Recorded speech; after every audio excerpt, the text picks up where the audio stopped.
ऐसा क्या हुआ कि चाइना की सिर्फ एक एआई मॉडल ने यूएस मार्केट क्रैश कर दी और इसी ऐप की वजह से एनवीडिया को अब तक का सबसे बड़ा लॉस हुआ।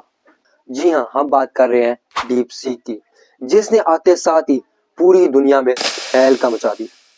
चाइना की इस एक एप्लीकेशन ने डीप सीक ने यूएसए की मार्केट $1 ट्रिलियन तक गिरा दी थी, जिसके बाद अमेरिका ने इसको खतरनाक करार देते हुए इसको पूरे मुल्क में बैन कर दिया था।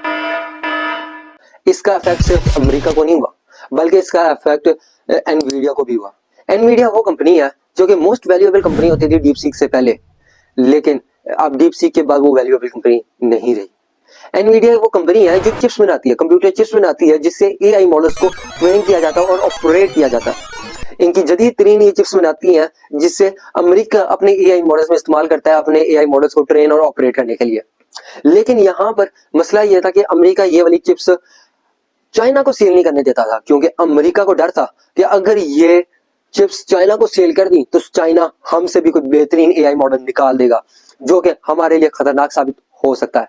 लेकिन जब इसके बावजूद एनवीडिया की चिप्स चाइना को नहीं दी गई, चाइना को ही बहुत ज्यादा मुश्किल हुई थी, मुश्किलात का सामना करना पड़ा था ये वाली चिप्स के बगैर काम करने का, लेकिन उन्होंने इस चिप्स के बगैर भी एक ऐसा एआई मॉडल निकाल दिया जिसने पूरी दुनिया को हिला के रख दिया और स्पेशली अमेरिका को पूरे शौक में डाल दिया। एनवीडिया के जो शेयर्स थे वो 70% गिर गए थे, मतलब एनवीडिया को हुआ था $589 बिलियन का नुकसान, और ये अब तक का सबसे बड़ा नुकसान हुआ है एक कंपनी का। एनवीडिया के शेयर $3.5 ट्रिलियन से गिरकर $2.9 ट्रिलियन रह गए थे सिर्फ। ओपन एआई O1 मॉडल जो है वो सबसे बेहतरीन मॉडल माना जाता था डीप सीक से पहले, लेकिन उसमें एक मसला ये था कि उसमें आपको पेड था, मतलब यहाँ तक कि आपको पैसे देने पड़ते थे उसको इस्तेमाल करने के लिए, 200 पर मंथ आपको देना पड़ता था, जबकि उसके बदले में डीप सीक जो था वो बिल्कुल फ्री था। ये जो चैट जीपीटी है ये सैम आल्टमैन की तरफ से तारीफ करवाया गया था, और जब उनसे एक सवाल किया गया था कि अगर इससे कोई बेहतरीन मॉडल जो है वो तारीफ कराया जा सकता है, तो उनका जवाब था कि जी नहीं। उनका जवाब था नहीं, क्योंकि उन्होंने कहा था कि अगर आप कोशिश कर सकते हैं लेकिन आप टोटली होपलेस होंगे। It's totally hopeless to compete with us on training foundation models you shouldn't try, and it's your job to try anyway. लेकिन वो अब खुद होपलेस फील कर रहे होंगे। डीप सीक के लॉन्च होते ही एक हफ्ते के बाद ही DeepSeek most downloaded app बन गई थी यूएसए में, लेकिन यूएसए ने उसके बाद इस ऐप को मुकम्मल तौर पर बैन कर दिया था। अगर हम लोग ओपन एआई जो O1 मॉडल है और डीप सीक का हम लोग R1 का मॉडल का कंपेयर करें तो डीप सीक ज्यादा अच्छा है। डीप सीक एक्यूरेट भी ज्यादा है निस्बतन ओपन एआई 1 मॉडल से।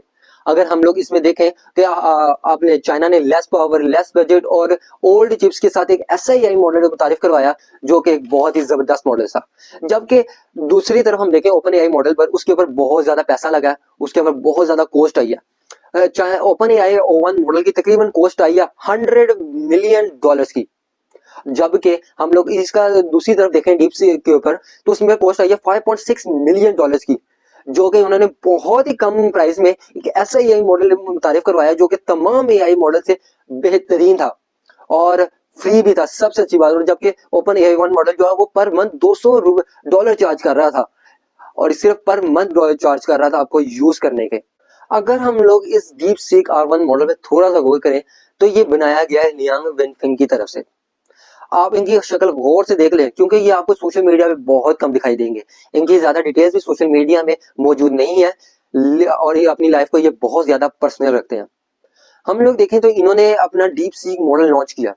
इनका ये कहना था कि मैं एक ऐसा एआई मॉडल बनाना चाहता था जो तमाम एआई मॉडल्स को क्रॉस कर जाए और तमाम एआई मॉडल से बेहतरीन हो, और उन्होंने ये करके भी दिखाया। और अगर हम लोग ओपन एआई O1 मॉडल को देखें तो वहां पर उन्होंने जो लोग हायर किए थे वो हायर किए थे 3500, और यहाँ पर अगर हम लोग देखें तो इन्होंने हायर किया सिर्फ 200 लोग, 200 लोग इन्होंने हायर करके एक ऐसा एआई मॉडल लॉन्च किया जिसने पूरी दुनिया को हिला के रख दिया। इस एआई मॉडल को बनाने के लिए चाइना ने इंजीनियर्स हायर नहीं किए, बल्कि उन्होंने चाइना की टॉप यूनिवर्सिटीज के जो पीएचडी स्टूडेंट्स हैं उनको हायर किया। ओपन एआई ने 3500 लोगों को हायर किया, जबकि डीप सीक ने सिर्फ 200 लोगों को हायर किया था। इन 200 में से तकरीबन 95% लोग जो है वो अंडर 30 थे, उनकी एज 30 से कम थी। डीप सीक जो है वो सिर्फ 2 साल और बहुत थोड़े से पैसे लगा के कुछ मिलियन ऑफ डॉलर्स लगा के उन्होंने एक ऐसा एआई मॉडल लॉन्च कर दिया जिन्होंने दुनिया को हैरान करके रख दिया।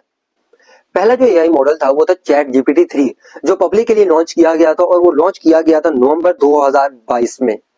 उसके बाद एक और मॉडल लॉन्च किया गया जिसका नाम था चैट जीपीटी 4 और वो लॉन्च किया गया था मार्च 2023 में, जो कि चैट जीपीटी 3 से बेटर था। उसके बाद लॉन्च किया गया चैट जीपीटी 4o मॉडल, जो मई 2024 में लॉन्च किया गया था और इसमें आप पिक्चर सेंड भी कर सकते हो और कोई उसकी मॉडिफिकेशन चाहते थे, कुछ पिक्चर को मॉडिफाई करना चाहते थे, आप उसको वो बता के वो भी मॉडिफाई कर सकते थे। उसके बाद लॉन्च किया गया ओपन एआई O1 मॉडल, जो सितंबर 2024 में लॉन्च किया गया था और ये पहला ऐसा एक एआई मॉडल था जो चेन ऑफ थॉट पर डिपेंड था। मतलब चेन ऑफ थॉट मतलब वो सोच के आंसर देता था, वो अपने आप से काउंटर क्वेश्चन करता था, उसके बाद आपको जवाब देता था। वो पहले सोचता था कि मैं इससे ज्यादा अच्छा आंसर क्या हो सकता है और उसके बाद वो जवाब देता था। जैसे कि डीप सीक जो है वो भी एक चेन ऑफ थॉट जो है वो एक मॉडल ही है।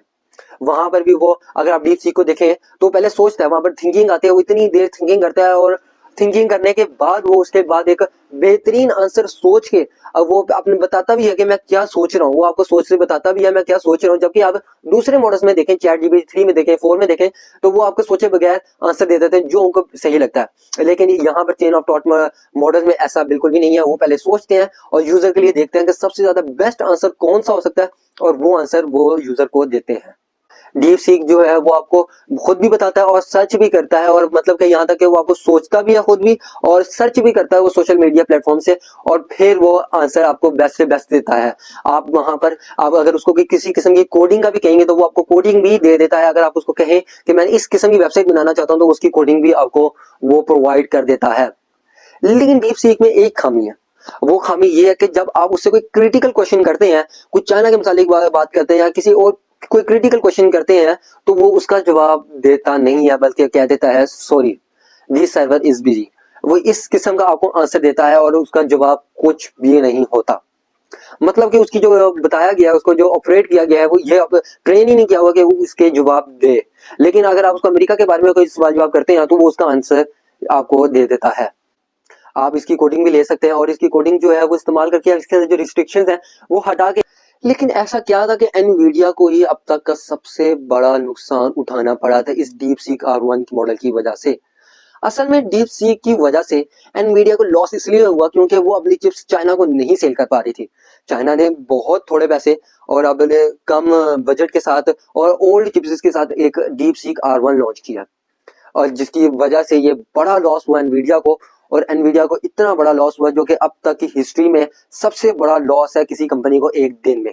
क्या आपने अभी तक डीप सीक को इंस्टॉल कर दिया है या नहीं?